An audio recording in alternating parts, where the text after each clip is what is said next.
Hello and welcome to help video number 4, where we're going to look at creating an order of service using one of our online templates.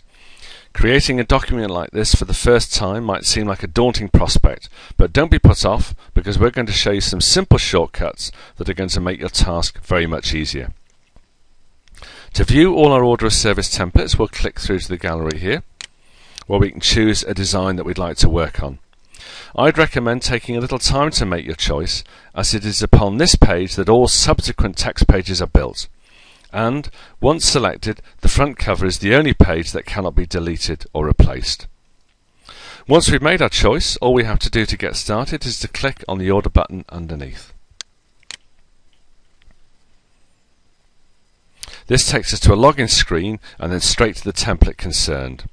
But just in case you haven't seen it yet, a quick reminder about video number 1, which gives you a brief overview of the site and shows you how to log in more detail. All the information shared in this video is also provided in written form on each of the template pages too, which we hope will make it very much easier to follow along as you work through your project. Answers to the most commonly asked questions are all detailed here, with more supporting information when you click on the blue help icon in the top corner here. So let's get started and get to work on a template. As you can see, we've populated the text boxes with some sample wording, and all you need to do to replace this is click on the text box and overtype with your own content.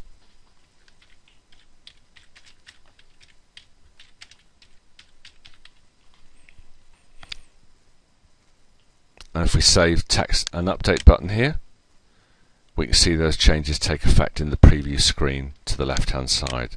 And if you want to leave a box blank for any reason, simply highlight the text and delete it, and as you can see, that's completely removed.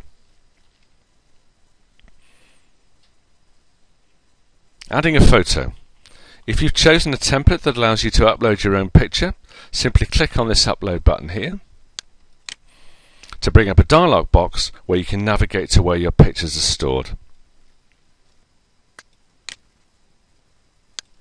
Double click on the image and press upload, and the system will import the picture into the template for you.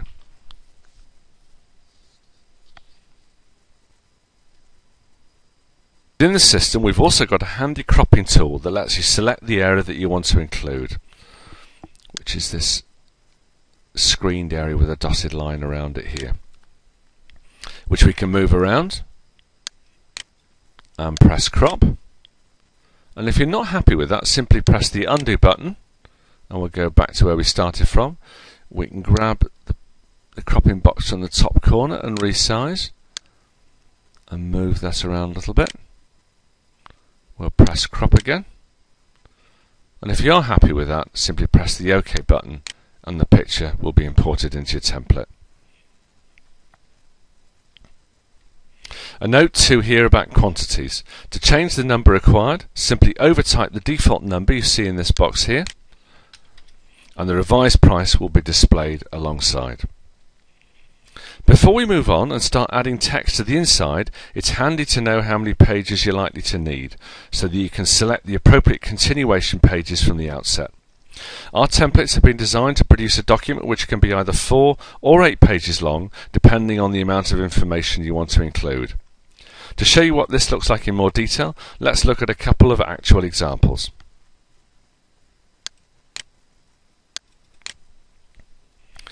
In most instances, a front and back cover along with 2 text pages inside will suffice to create a standard 4-page order of service. The 2 text pages in question will accommodate the usual headings such as readings and prayers, for example, and provide space for 2 hymns or 1 hymn and 1 psalm. So the sequence of pages would look like this: a front cover, followed by a first text page, the last text page, and finally the back cover. However, if you require more than 2 hymns, or more than 1 hymn and 1 psalm, then you'll need to increase the number of pages to 8. And an example of an 8-page layout would look something like this.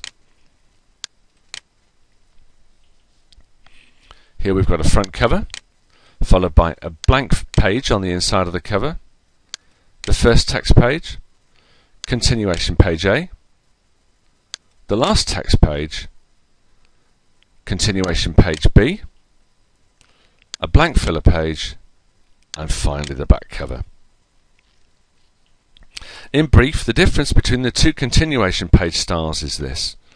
Continuation page A has space for additional hymns, psalms, prayers and a reading, whereas continuation page B has a slightly different layout in that it has space for you to include a reading or poem instead. It's probably worth noting too that both continuation pages as well as the blank page can be used as many times as you like. And new pages can be added very easily by pressing the add another page button underneath. In this example, we're going to look at building a simple 4-page document. So we've got a front cover already, so let's start with the first text page and begin by adding our own content.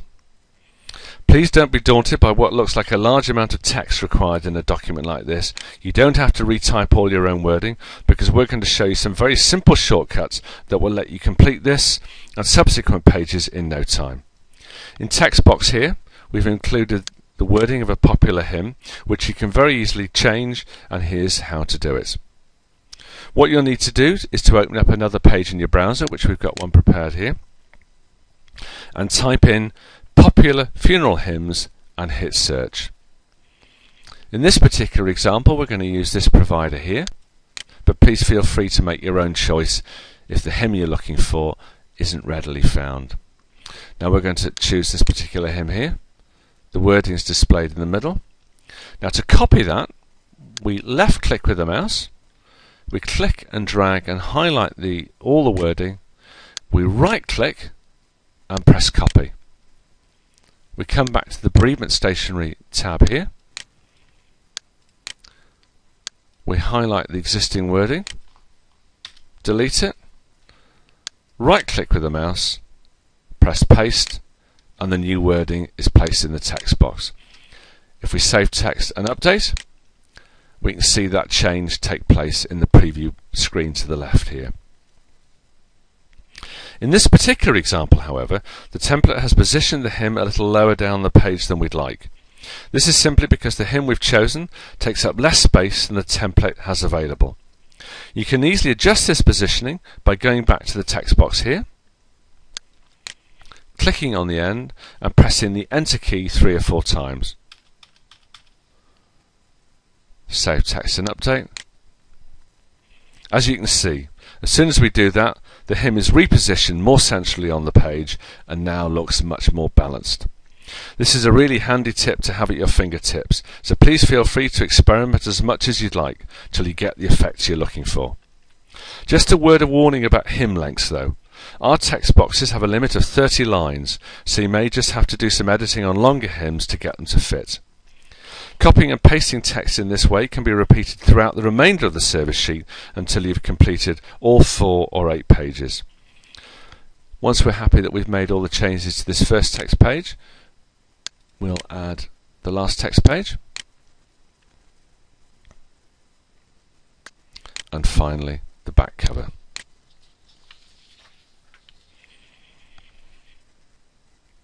As you build the document, don't worry if you need to change the page order. This can easily be adjusted by clicking the up or down arrows in the Pages section here, and the system will automatically make the adjustments for you.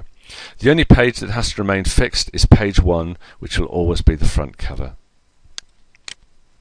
However, if you've chosen the wrong type of page completely, you can always delete it, unless it's the front cover of course, by pressing the recycle bin here, and inserting new pages until you're happy with the finished layout.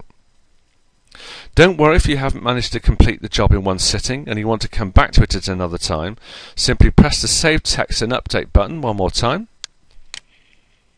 and your job will be stored in the Save Projects folder up here, where you can come back and carry on working on it whenever it's convenient for you. Once you're happy that everything is done, simply click on the Add to Basket button and your document is ready to order. As we showed you in video number 3, you can still make last-minute changes and amendments to the quantity and alter your copy by clicking on the Edit button here.